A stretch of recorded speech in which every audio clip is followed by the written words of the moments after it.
bienvenue encore une fois sur la chaîne Beauté Boopsy et aujourd'hui j'aimerais revoir avec vous, pas revoir mais plutôt voir avec vous le cut crease parce que ça intimide plusieurs personnes parce que il est tellement bien design puis très précis, puis là on a peur parce qu'on sait qu'on va shaker de la main, mais non, inquiétez-vous pas, j'ai des beaux trucs pour vous pour aujourd'hui pour ce look et je suis plus qu'excitée en fait pour cette vidéo parce qu'en fait j'essaie tout plein de produits dedans qui me rendent que trop excitée, mais bon je vais reprendre mes esprits parce que je suis que trop excitée. Fait que la première chose que j'ai essayé sur caméra, j'essaye le fameux touche éclat Blur Primer de Yves Saint Laurent. Je combine aussi avec ça deux nouveaux produits. Bon, le premier ici, le MAC Next to Nothing, je vous en ai parlé à peu près 1000 fois sur mes stories et sur Instagram. Et en passant, si vous ne me suivez pas sur Instagram, allez-y, faites-le maintenant. Oui, je vous attends. Ok, on revient. Et c'est le Master Glow ici de Giorgio Armani, que ça fait vraiment un petit bout que je voulais l'essayer. Fait que j'ai mixé les deux pour retrouver ce beau teint qui est très lumineux et très bronzé. Évidemment, les lèvres, vous allez vous poser des questions. Topped with Brandy, couleur assez magnifique, merci, et qui ramène tout le look, ça vient vraiment rejoindre tout le look d'une beauté tellement extrême. Oh, j'adore ce look, en tout cas, je capote. Fait que, anyways, puis pour finir, je partage avec vous dans la vidéo aujourd'hui une belle petite palette de chez NARS, que le packaging est beaucoup trop magnifique. Je vous l'ai aussi, j'en ai parlé dans mon stories à un moment donné, si je me rappelle bien. Ça s'appelle Bord de plage, puis c'est une palette de highlighter et contouring, et donc je vous apprends aussi comment maîtriser ça. Alors, si vous aimez le look et si vous aimez le résultat et vous voulez apprendre un peu plus sur les produits dont je vais vous parler durant la vidéo, n'oubliez pas de liker la vidéo et vous abonner à ma chaîne pour plus de vidéos en français et me laisser vos commentaires pour que je puisse recréer des looks ou faire des looks qui vous plairaient. Alors, sans plus tarder, on commence la vidéo. Venez avec moi. Alors mon Dieu, je suis prête avec une grosse gomme verte dans la bouche. Je me prépare le visage, évidemment. J'ai préparé mes sourcils et ma crème de jour. Et là, après, j'applique le primer de Yves Saint Laurent partout sur le visage pour fermer les pores et les rapetisser. Je continue avec un produit fétiche pour moi ces jours-ci, The Professional Matte Rescue de Benefit Cosmetics. Et je vais les mettre sur les zones qui sont un peu grasses, donc la zone T, le nez, le menton et le front. Je vais utiliser un pinceau d'estompage pour cette étape de chez Sigma et je vais aussi utiliser l'ombre à paupières Bamboo de chez MAC pour commencer mon build-up sur mon cut crease et je vais juste venir faire des petits mouvements en windshield un peu en cercle pour estomper le creux. Avec un autre pinceau de chez Sigma, c'est un pinceau qui est un peu crayon, donc pointu. Je vais utiliser la couleur Hawks ombre à paupières de chez MAC pour venir un peu définir le creux de la paupière et dessiner un peu ma ligne de cut crease, donc la préparer. Habituellement, quand tu as la paupière tombante, un peu comme ce que j'ai, j'essaie d'aller ou de dessiner ma ligne en haut du creux ou en haut de la ligne où tu vas, c'est-à-dire la division, pour avoir un peu plus de précision. Et donc, je vais dessiner cette ligne jusqu'à temps que j'ai l'intensité de la couleur désirée. Et c'est vraiment pas plus grave que ça si tu dépasses la ligne ou si tu descends un peu plus bas sur la paupière mobile parce que de toute façon, on va aller faire le nettoyage avec un concealer, un cache-cerne pour avoir une belle précision. Alors récemment, j'ai aussi découvert que les pinceaux Real Techniques sont magnifiques et merveilleux pour le travail de précision. Et donc, je vais prendre le pinceau qui est escalier pointu comme ça pour aller dessiner une ligne mauve, une ombre à paupières mauve que j'ai pris de ma palette Morphe Brush Palette. Et je vais venir dessiner une ligne tout de suite pour préciser ce creux-là. Puis encore une fois, c'est pas plus grave si c'est pas parfait parce qu'on va aller l'estomper. Alors, si jamais tu as été nerveuse pendant cette étape-là, c'est pas plus grave que ça parce que comme vous pouvez le voir, avec un pinceau d'estompage, le tout devient assez doux, assez bien estompé et il n'y a pas vraiment de différence ou d'erreur, quoi. Alors évidemment, la partie la plus importante dans un maquillage de cut crease, c'est le cache-cerne. Donc, il faut choisir un cache-cerne qui est quand même 2-3 shades plus pâle que ta couleur de carnation. Et pour moi, je vais utiliser le Makeup HD de Makeup Forever, le cache-cerne, c'est-à-dire, je vais utiliser un pinceau qui est très mini, qui est très plat, et qui va quand même m'aider à faire une belle précision. Ça, c'est de chez MAC, mon pinceau. Et qu'est-ce que je vais venir faire, c'est que je vais venir vraiment dessiner une ligne avec le cache-cerne pour effacer et préciser ça. Donc, encore là, il faut avoir le coude bien placé sur la table et avoir un bon soutien des mains pour pas shaker de la main. C'est vraiment le meilleur truc que je peux vous donner. Et effectivement, donc on va juste passer le cache-cerne un peu partout jusqu'à temps qu'on est satisfait avec le résultat et que c'est clean, clean, clean, là, comme on dit.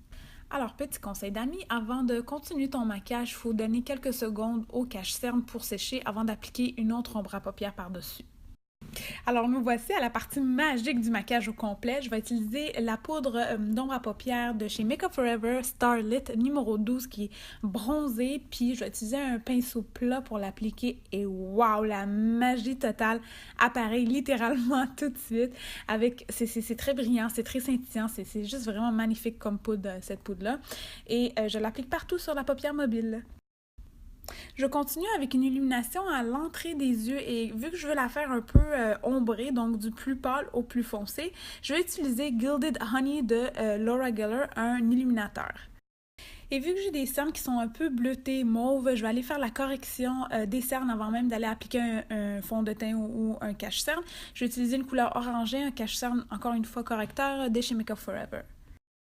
Et de la palette L'Oréal Total Infallible Cover, je vais prendre la couleur verte pour aller faire aussi quelques corrections de quelques boutons que j'ai sur le visage ou certaines rougeurs. Je vais aller mettre un peu d'illumination en dessous des sourcils avec Gilded Honey, encore une fois, de chez Laura Geller. En passant, toute la liste des produits que j'ai utilisés dans cette vidéo va être sur le blog boopsaymakeup.com. Pour faire un bon camouflage entre mes vrais cils et les faux cils que je vais appliquer, je vais aller dessiner une fine ligne d'eyeliner de Infallible Paint de L'Oréal, tout simplement pour que quand je colle mes cils, on n'en voit pas la différence. Et pour aujourd'hui, je vais appliquer Ardell Faux Mink 811. Ceux-là, c'est vraiment mes nouveaux cils tellement préférés parce qu'ils sont très légers et ils font juste le flair parfait pour les yeux. Puis, en tout cas, sur ma shape de yeux, ça s'applique vraiment bien. Et pour aujourd'hui, j'ai décidé de mélanger deux fonds de teint qui sont très légers en texture et qui sont très très luisants et donc glowy. Je vais utiliser le Next to Nothing Foundation que je vais utiliser à l'extérieur du visage et je vais le mélanger avec Maestro Glow de Giorgio Armani pour l'intérieur du visage pour me donner cette illumination et ce look satiné un peu. Et évidemment, pour avoir le look un peu airbrush, j'utilise mon éponge Beauty Blender pour estomper tout le fond de teint dans le visage ou sur le visage plutôt pour avoir un beau fini. Puis comme vous voyez, je suis tellement heureuse du résultat du mélange de mes fonds de teint parce que c'est illuminé, c'est doux, c'est soyeux, c'est très léger sur la peau. Puis en tout cas, c'est vraiment le look flawless que j'aime appeler. Et pour les cache-cernes, j'ai utilisé le Makeup Forever HD parce que c'est vraiment, en ces temps-ci, c'est mon cache-cerne préféré. Donc, je l'applique avec un pinceau. Avant même d'aller estomper mon cache-cerne, je vais rajouter un autre cache-cerne qui est un peu plus pâle pour justement rajouter des points d'illumination sur le haut de la joue, sur le pont du nez et un peu dans tous les endroits où je veux que ça soit un peu plus visible ou plus illuminé. Pour estomper mon cache-cerne, j'ai récemment découvert que les éponges Real Techniques sont vraiment les meilleures. Sérieusement, même mieux que Beauty Blender. Puis même pour estomper le fond de teint. Ces temps-ci, vraiment, il y en a une spécifiquement que j'adore, une éponge. Je vais vous la partager dans probablement la prochaine vidéo ou sur un blog post très bientôt. Il faut absolument que j'en parle parce que ces éponges-là sont pas chères, premièrement. Deuxièmement, sont très facilement trouvables chez Jean Coutu ou Pharmaprix et sont très, très abordables, quoi. Avec la même ombre à paupières Hawks de chez MAC, je vais venir smoker la paupière immobile. Donc, c'est-à-dire, je vais venir estomper beaucoup pour que ça fasse un effet fumé vers le bas aussi pour que je complète le look. Et vu que mon maquillage des yeux était quand même très très gros sur les yeux, j'ai voulu compenser et continuer plutôt dans la même ligne avec un contouring qui est quand même épais avec le Hoola Bronzer de chez Benefit parce que c'est un contouring en crème, donc plus épais mais qui donne tellement plus de précision. Fait que je vais venir dessiner les lignes de contouring que je veux mettre partout au milieu de l'oreille, sur le nez, sur les côtés du nez, sur le front, puis je vais venir l'estomper avec. Puis pourquoi j'aime ce produit-là spécifiquement pour faire mon contouring en crème? Parce que c'est très rare que j'aime le contouring en crème, mais celui-là, je l'aime vraiment parce qu'il est vraiment léger. Puis quand tu viens pour l'estomper, t'as vraiment l'air d'avoir pris du soleil et non d'avoir fait un contouring qui est très, très harsh, qui est très dur. Pour ajouter une petite définition à l'œil et pour faire un look un peu plus différent, je vais venir dans ma palette Morphe Brushes, puis avec mon pinceau Real Techniques, encore une fois, de précision pinceau escalier, et je vais venir ajouter un peu de noir, mais vers la fin, puis je vais tirer à partir de la paupière immobile, je vais tirer une ligne vers le haut, comme si j'allais dessiner un eyeliner, mais tout simplement pour soulever l'œil un peu plus, puis donner un petit détail qui change le maquillage et qui fait que c'est unique. Et vu que le maquillage est quand même gros sur les yeux, j'ai pas voulu rajouter un crayon noir dans l'œil. J'ai glissé un crayon blanc de Jouvence dans la muqueuse de l'œil. Pour ce qui est contouring et illumination, évidemment, je vais utiliser la NARS bord de plage palette parce qu'elle a contouring et illumination. Et j'ai utilisé un nouveau pinceau que j'ai de chez MAC pour faire ce contouring pour aller le setter. Je vais utiliser un blush qui est coral, mais qui a aussi un peu d'illumination, California de chez Benefit, et je vais le mettre sur les pommettes. Et pas mal à tous les maquillages que je fais, je m'arrête en plein milieu pour feel myself, parce que c'est quand même un beau maquillage, donc il fallait que je le feel comme du monde.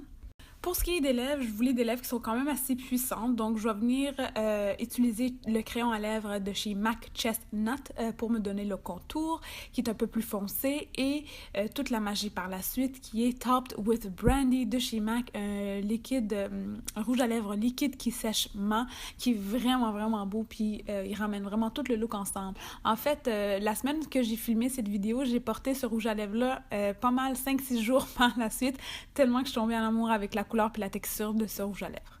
Je termine le tout en settant mon maquillage avec le Fix and Mist de chez Makeup Forever, partout un spray, un baume fixatif.